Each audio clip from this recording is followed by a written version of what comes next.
criminality, ma'am. Sabi ni General Torre na dapat daw lumapas daw yung mga pulis sa kalsada, sa mga police stations. I know you have feelings about General Torre, pero do you think po ba yung feelings ko? Sabi ng reporter, I know you have feelings for General Torre. Ano ba yan? Ayusin mo naman. Ano yun? May feeling si VP Sara kay General Torre. I know you have feelings. Definitely not love. Strong feelings against General Torre. Pero sabi niyo po ba itong paglabas ng mga pulis natin sa mga istasyon would help resolve criminality sa bansa natin? Napabuntong hininga. Oo. Kasi ganito yan. Diba? Meron kang police to population ratio at meron kang gustong gawin na police visibility. Kahit anong gawin mo, hindi dadami ang police, dodoble ang police overnight para umabot yung police to population ratio mo at magkaroon ka ng police sa kada kanto na ang buong teritoryo ng Pilipinas. Dapat ang ginagawa ng Pilipino, I'm trying not to utter the word BOBO ha, ang ginagawa ng Pilipino, nag-iisip siya. Ang daming teknolohiya na available na ngayon sa market. Correct. Paano ko ba gagawin at gagamitin ang modern technology para sa trabaho naming mga pulis?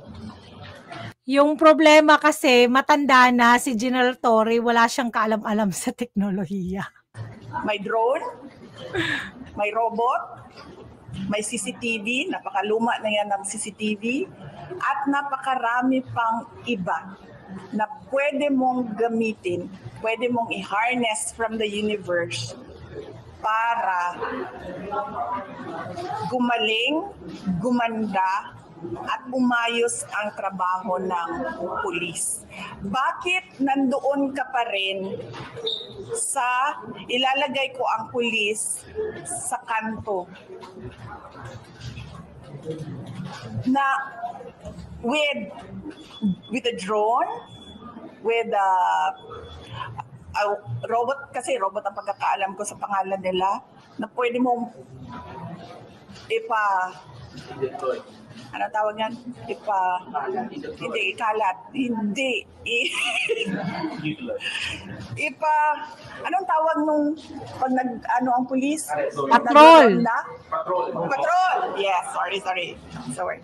Pwede mong patrol. Hindi na papagod ang drone. So magpatrol yung drone 24 hours. Yes. Yung CCTV, hindi na papagod yan.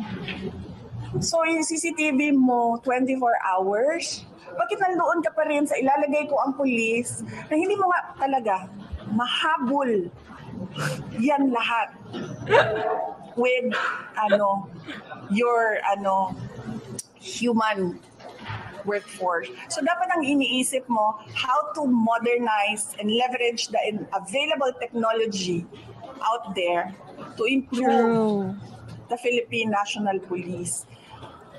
Kaya excited talaga tayo, no, na maging presidente si VP Sara. Nako, kasi sila kasi ayaw nila maglabas ng pera para sa ikauunlad ng seguridad ng bansa. Ano lang yung gusto nila, magpasok sa kanilang bulsa. Yun lang.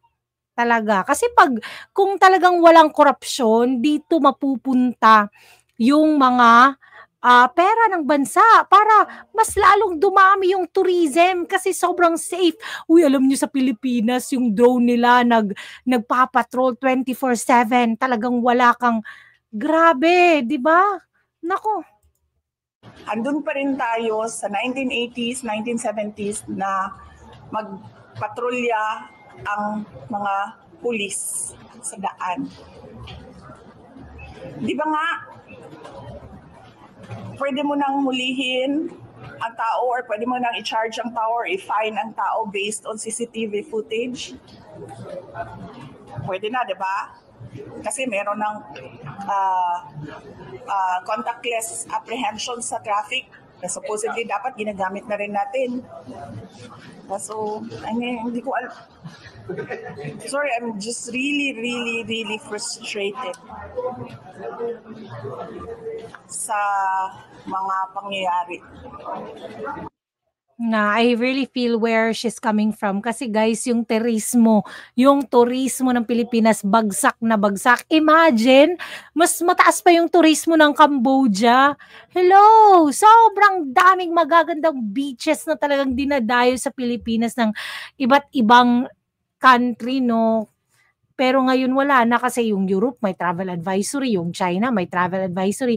Saan ba galing yung mas maraming mga turismo? 'Di ba galing China kasi malapit lang sila, galing Korea kasi mas malapit lang sila dito, pero wala guys, may travel advisory na sila. So ewan ko na lang.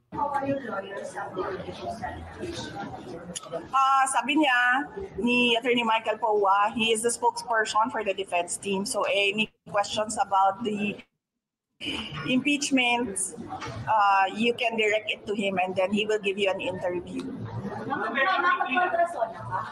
Di? Kasi sinabi niyo sa story, will give it, brother will give it. Oh, that's an idea, no? Ikaw nagbigay ng idea na yan. Tanong lang. Ha? You said it is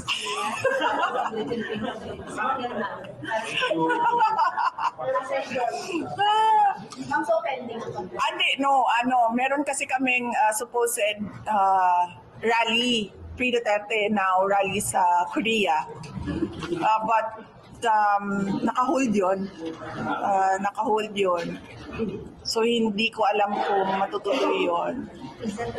So sa mga hindi nakarinig, no, kasi sobrang hina naman talaga ng boses ng mga interviewer, nagtatanong sila kung, di ba, hindi siya sasali sa SONA. So saan daw siya sa SONA? So madami silang haka-haka kung saan siya pupunta sa SONA. At yun nga, in-explain ni VP Sara na meron pala siyang Free Duterte rally sa Korea. Meron ding sa sa Kuwait. Oo. Sa SONA, sa 28. So, ma'am, if you're not attending this one, very quickly, what is the state of the nation for you?